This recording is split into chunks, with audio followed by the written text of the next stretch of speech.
Welcome to the future of education. And now, here's your host, Michael Horn.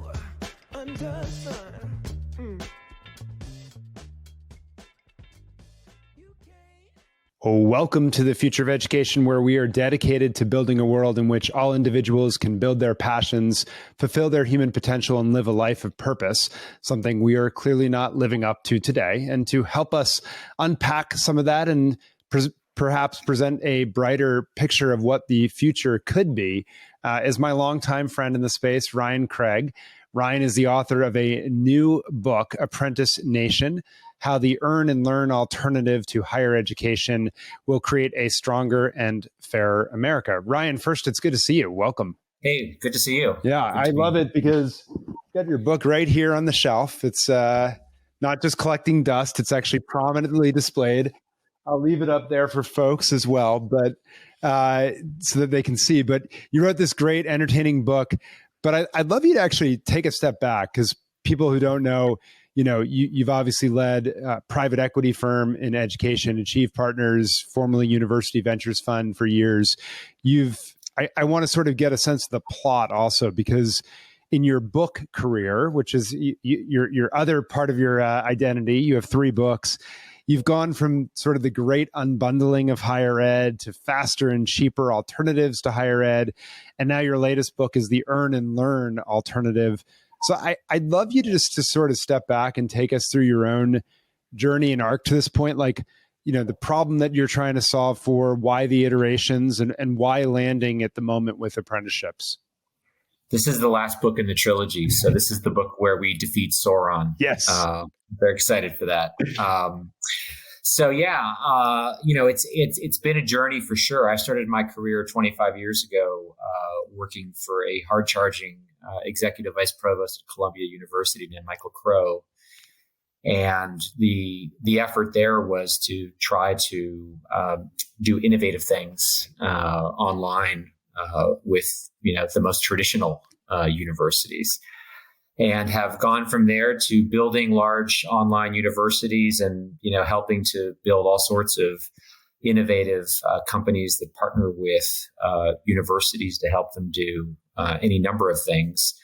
But really sort of post-Great Recession, looking at the employment numbers that we were seeing for new graduates, recent graduates, just surprisingly stubborn underemployment, unemployment, and then obviously coupled with an affordability crisis that continues to this day, to the point that the only major narrative in federal higher education policy over the last 2.5 years has been loan forgiveness, which is a completely backwards-looking policy, not forward-looking. And so I and my firm began to focus more and more on the employment side, moving to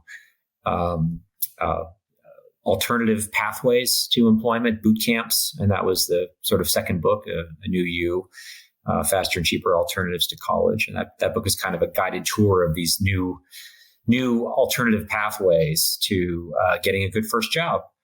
And in that book, I talked a little bit about apprenticeship, but in the 5 years since, it's become clear to me that there are hundreds of sectors in the economy where there are massive talent gaps, where employers cannot find talent and frankly aren't hiring talent. And conversely, young people who are seeking to launch careers just cannot find a way in. Effectively, we don't have these pathways, and that's a result of a skills gap where colleges and universities just aren't providing education or training on the specific skills that employers are seeking.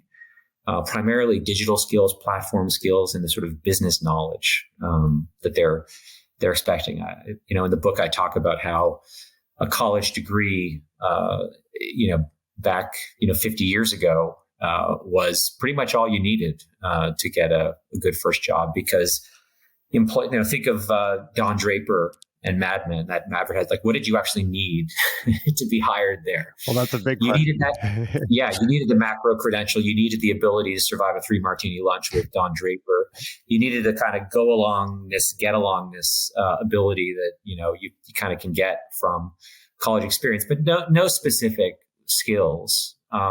So college is still doing a good job preparing young people for jobs, but they're the jobs of the 20th century, not the 21st century. So, 21st century entry-level jobs are asking for discrete combinations of technical skills, platform skills, business knowledge, that, makes it very difficult. And on top of that, you have this experience gap, which is growing, which I think is best illustrated in cybersecurity, where, entry-level jobs now in cybersecurity ask for certifications that require 3 years experience. So how do you solve that riddle? And AI is going to make it worse because think about your first good job. I think back to mine. Easily half of my time was spent doing menial grunt work as I was kind of learning what the heck I was supposed to be doing. And that was kind of the bargain that you made with your employers. But that bargain is going to be broken because employers are soon going to expect that all of that work is going to be done, all that menial grunt work is going to be done by AI, and they're going to expect their entry-level workers to be doing higher value work from the get-go. And that higher value work is not going to be possible without having some real experience in the space. It's just not. So basically, all jobs are going to go the way of cybersecurity jobs, where there is an entry-level job is kind of an oxymoron. And so the only answer, therefore, has to be that we need to be able to build experience, real relevant work experience into the educational pathway. So by the time you're trying to get that good first job, you have real relevant experience in the field you're trying to get. And one way is internships. Internship is real work experience, but you're doing for a limited period of time as part of a academic program or during your academic program. Another way is work integrated learning, which is you're integrating real projects from real employers into coursework, probably as capstone projects over the course of your of your degree program. But the gold standard, the best way to do it, is an apprenticeship, because an apprenticeship, by definition, is a job.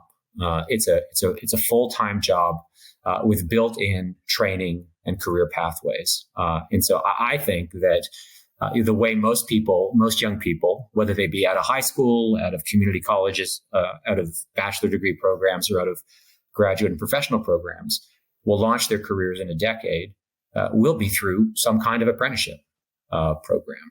You're going to need it. And the question is, well, how do we build? First of all, do we have the apprenticeship infrastructure today to do that? And the answer, not surprisingly, is no, not even close. And then the question becomes, well, how do we build it?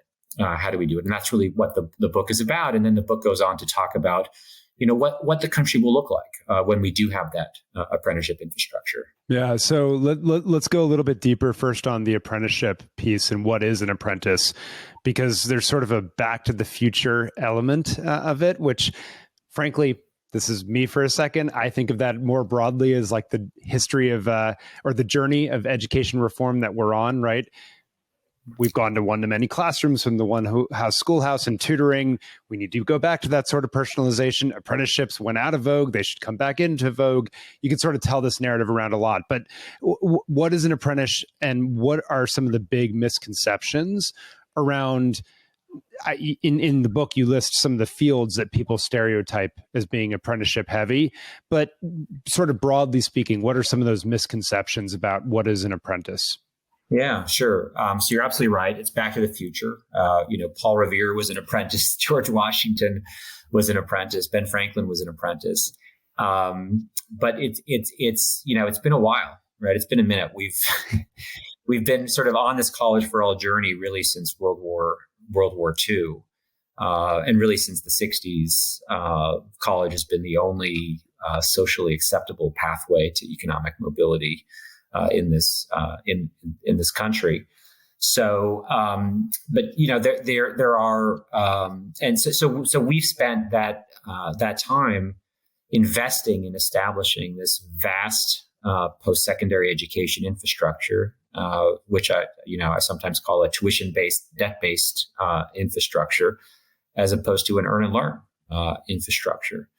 And what's fascinating is you look at other countries, they have a much more balanced approach. You can have there's a tuition-based pathway, and then there's an earn and learn pathway. We really don't have that. One reason, as you say, are the misconceptions. One big one is that apprenticeship is for plumbers and welders and roofers. And that is true insofar as 70% of the current apprentices in the U.S. are in the construction trades.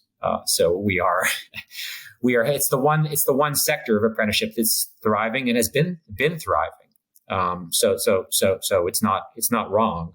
But the point is that apprenticeship will work very well in tech, in financial services, and healthcare, and logistics. And other countries have proven that it does.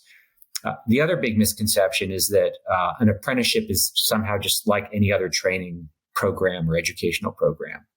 It is not. An apprenticeship is a job.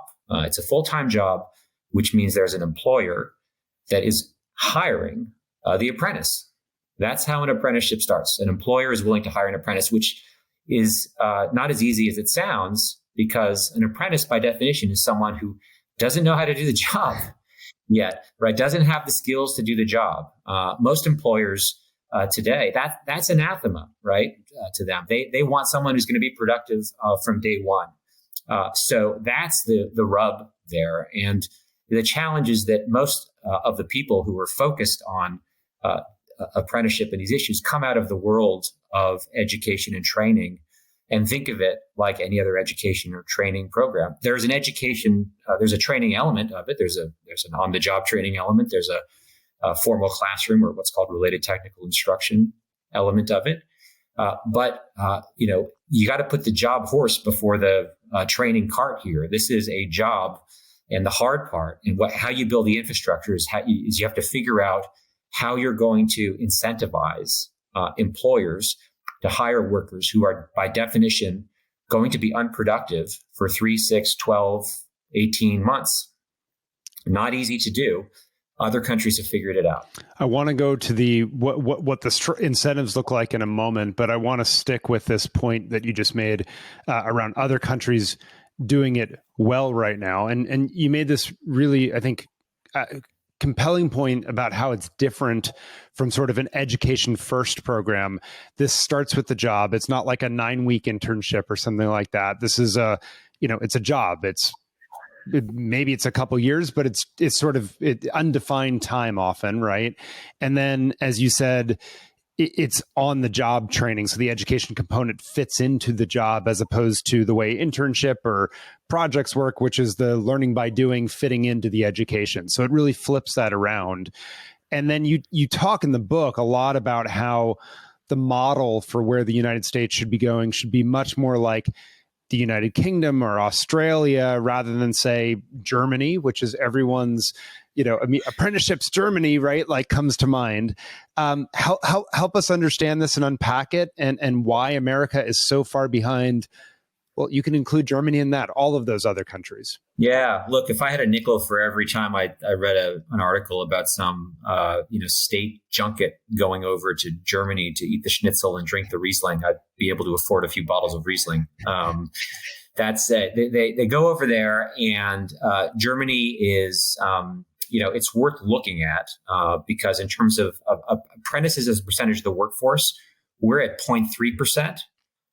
Germany is 15 times better than us in that. So they're at about 4.5% apprentices as a percentage of the workforce. So worth looking at, but impossible to emulate what they've done. And here's why. So the first lesson is that Germany is not successful because BMW and Adidas are more benevolent or farsighted than U.S. employers. They're just as focused on the near term and the next quarter, and on ensuring that they've got productive employees as U.S. employers. So nowhere is apprenticeship flourishing because employers, by and large, are creating apprenticeships or hiring apprentices themselves. Apprenticeships flourish because there are what we call intermediaries who do the heavy lifting of setting up and running these programs. And that's sort of a hard thing to fathom. But they can be for-profit companies, they can be nonprofit organizations, they can be public agencies, they can be unions. But what they do is intermediaries perform one or more of the functions that an employer would need to perform were they to set up and run their own apprenticeship program. So it's essentially doing the heavy lifting for the employer. The heaviest lift, of course, as I said, is hiring and paying this unproductive worker for a period of time. In the U.S., in the construction trades, it's unions for the most part who are doing that heavy lifting of setting up and running these apprenticeship programs in plumbing and welding and roofing and so forth. In Germany, it's these powerful, large chambers of commerce who do that in conjunction with unions. And in fact, both of their roles in setting up and running apprenticeship programs for employers is actually written into law. So that's one thing that we're not going to replicate here. The other thing we're not going to replicate here is that we don't have that same sort of chamber of commerce apparatus. So, for example, in Munich, there are 400,000 members of the Munich Chamber of Commerce. Why? Because if you're a sole proprietor in Munich, you are required by law to join the Munich Chamber of Commerce. And therefore, you're subject to everything the Chamber of Commerce wants you to do, participating in their apprenticeship program. So it's not replicable what they're doing. It's interesting, but the principle of it is who are the intermediaries that we can incentivize? It's not going to be chambers of commerce. We don't have them. It's not going to be unions in tech and financial services and healthcare. Who could it be? 20, 30 years ago, the UK and Australia were very similar to the US on apprenticeship. They had small apprenticeship sectors, almost all in construction. And today, those countries are 8 times better than we are on apprenticeship. So we're at 0.3, they're at 2.4 as a 2.4% of the workforce. How did they do it? Well, they recognized that they needed to incentivize intermediaries to do this work, and they funded it. They did it in a couple ways. One is they funded the training component of the apprenticeship. In some cases, overfunded it. So they would incentivize training companies, staffing companies to get into the business of setting up and running apprenticeship programs, and most important, knocking on the doors of employers offering to set up and run these programs for them. In the UK today, there are about 1,200 intermediaries, which, based on the US economy, would translate into something like 8,000 intermediaries in the US. Today, we have about 150 in the US today. So a fraction of what we need. The other thing the UK did was pay per performance or formula-based funding for apprenticeship intermediaries. For every apprentice hired and trained and placed, these intermediaries would get paid. We don't have that kind of funding at all in the U.S. So Australia is a very similar story, and the result is similar. We two lessons from that. One is that we have not been funding nearly enough. If you actually compare the amount we spend year over year on the postsecondary education or tuition-based, debt-based infrastructure that we have to what we're spending on earn and learn apprenticeship infrastructure, it's $500 billion annually for tuition-based and under $400 million for earn and learn. So over 1,000 to 1 ratio. If you compare how much public support a given apprentice receives relative to a given college student, so total federal and state tax dollars, for every dollar that apprentice receives, it's $50 for the college student. So I don't know whether the right ratio is 1 to 1, 2 to 1, 5 to 1, or 10 to 1, but it sure ain't 50 to 1 or 1,000 to 1. So we haven't been funding it nearly enough. And then the other point is that we've been funding it wrong, because to the extent we've been funding it, the Department of Labor in Washington has been giving out grants, trying to essentially pick winners among intermediaries. Say, oh, we think this intermediary will, develop, a successful apprenticeship program. The problem is who's applying for those grants? Mostly community colleges and workforce boards, who on the scale of intermediaries are really only doing a handful of things, what I'd call low intervention intermediaries, as opposed to high intervention intermediaries that would be turnkey, like the ones we see in the UK and Australia, including critically employing that apprentice and paying their wage until they become productive. So in the US, 90% of these grants have gone to community colleges and workforce boards who are doing a couple things. They're developing curriculum for the hypothetical apprenticeship program. They're registering the program, and maybe they're buying some equipment that they can use in the college, and they're kind of sitting on their hands waiting for an employer to come along and asking them to use their curriculum for their apprenticeship program. But that's not how apprenticeship programs scale. Employers aren't going to come knocking on the community college door. The intermediary needs to go knocking on the employer door, offering to set up and run the program and make it seamless or almost turnkey for the employer. That's what we've seen in the UK, to the point that in the UK, you won't find a large or mid-sized company that hasn't been approached by half a dozen apprenticeship intermediaries. They know what this is. So if they haven't launched an apprenticeship program, they've at least considered it at this point. In the US, you'd be hard-pressed to find any employer that's been approached by an apprenticeship intermediary.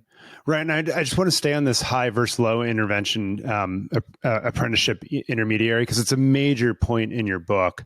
And it strikes me that I left the book feeling like the low intervention intermediaries, in effect, they're not, outside of registering the apprenticeship, they're not really offering apprenticeships. What they're doing is giving the education program and hoping that they find an employer who will offer the apprenticeship in reality. And then they'll sort of come alongside them and grease the wheels, if you will, to make it registered and so forth. But they're really just still providing education. Whereas it struck me that the high intervention intermediaries, they were the apprenticeship. Like, they are hiring the people. They are, yes, they're also registering it, but they're, essentially they're acting as a temp agency in a lot of cases in partnership with the employer. So I don't know. Am I off on my? Yeah, no, here's the scale. You hit the nail on the head, and here's the scale of the problem. So for the directory in the back of the book, there's a directory of apprenticeship programs outside the construction trades.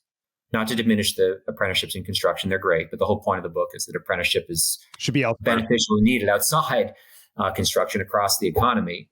So we looked at all the apprenticeship programs listed in the Department of Labor, what's called the RAPIDS database, which is the database listing all registered apprenticeship programs. So there's 6,000 of them outside construction. How many of those 6,000 programs are actual real apprenticeship programs where you could get hired tomorrow as an apprentice, as opposed to what I call paper apprenticeship programs, which are apprenticeship programs that exist on paper. There's curriculum, they've been registered. There's no one actually hiring apprentices. So of the 6,000 listed, 200 are real, 5,800 are paper apprenticeships. Wow. That's a daunting ratio. Okay, so let's get into the policy piece of this. Because you just made the point that we've underfunded it, but not just that we actually have to, rather than grant funding, which is sort of your classic input-based subsidization sort of. Yeah, I mean, imagine if we grant funded college. Yeah. Well, and then where you basically issued, grants to 100 colleges, and everyone else had to kind of make do, as opposed to what we do in college and how we've built this massive post-secondary education infrastructure, which is formula-based funding. The funding flows with the student. But you're saying something else additional here, which is it should be funding based on the outcome per the individual, because you have a performance component if you're like that, it results in a job, if I'm understanding correctly. Well, again, but it has to be, because an apprenticeship is a job from day one. Yeah. Okay. The training doesn't start until you're hired, right? That's not if you're in a training program and you're not being paid or receiving a W-2, it's not an apprenticeship program. It might be a pre-apprenticeship program, which is, I guess a thing. It's a pathway leading to a job. But the moment you get hired, is the moment that your apprenticeship will start. So I want to unpack this payment piece a little bit more, though, because you make the point in the book that employers, despite many people's beliefs, are not job agencies. That's not their job. Their job is to create something of value for people that they buy, and then that returns value to those who have put up the capital, right, for the business to begin with, presumably. Yeah, I even in the book I start talking about employers, and then I correct myself, saying, "Well, let's stop talking about them as employers because that's not how they think." Yeah, that's not how they think about themselves, right? Yeah. Like if they can reduce their human capital and deliver the same service, that's a win for them. So then you have this high intervention intermediary coming along and saying, we'll take some of the risk off of you as the company, right? And we'll hire. And there's some reduction of risk there, and creates this try before you buy scenario, right? Because then the company, I'll change the language to your point, can hire the apprentices that were productive by the end of a couple year program into the company. So tell us more about what the government money would actually fund, besides the fact that I guess these high intervention intermediaries are not coming along, and there's obviously like an inequality, right, in the amount of money that Title IV accredited colleges get versus apprenticeships, Sure. which is basically none. And I guess the question I'm asking is like, would the problem be equally fixed if we just took money away from the colleges? And you're saying, well, that's nice, but it's never going to happen, so that's why we need to fund apprenticeships? Or is there something more fundamental going on? Look, I think apprenticeship's about to have a moment in this country, and we're seeing massive growth already in the absence of public support for it. I mean, my firm, as you know, Achieve Partners, our workforce fund, what we do is we buy business services companies in sectors where there's a massive talent gap, like cybersecurity, healthcare IT, Salesforce, Workday, and we build large apprenticeship programs in these companies so they become talent engines for their sectors. And in sort of high value sectors where the talent gap is massive, you can do it without a subsidy. Absolutely, we've proven that. It's great. We're doing very well with it. But the number of fields where there is a talent gap, where you require a subsidy to make it work, is much larger. So there's only a fraction. We're kind of skimming the highest value opportunities here.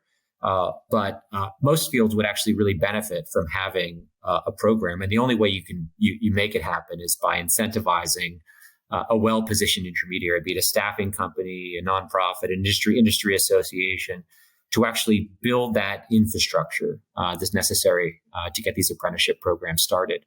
So that's how you do it. The subsidy is never going to pay for the whole thing. It's certainly not going to ever pay for the apprentice's wages. That's not the intention. The companies obviously are going to have skin in the game, whether the employer is the intermediary or the end employer. The point is, you really incentivize. You begin to get the flywheel spinning on this apprenticeship infrastructure that's needed by bringing big staffing companies like Adecco and Allegis and Manpower, getting them to launch apprenticeship service provider arms, serving their tens of thousands of clients. So they're knocking on, we can do this for you too. Oh, really? What does that involve? Well, here's what we do, and you only have to do this. That's interesting. Let's talk about launching an apprenticeship program. That's what needs to happen. Gotcha. And so the funding is really helping provide some of the training underlying the job itself, it sounds like, and for places where the supply demand, if you will, of qualified workers for needed jobs is a little less out of whack, such that maybe companies are just poaching from each other. This sort of gets the flywheel or just simply going. where it's a not as high a value task, and the end employer is not willing to pay more than $35,000 or $40,000 a year for that entry level worker to start.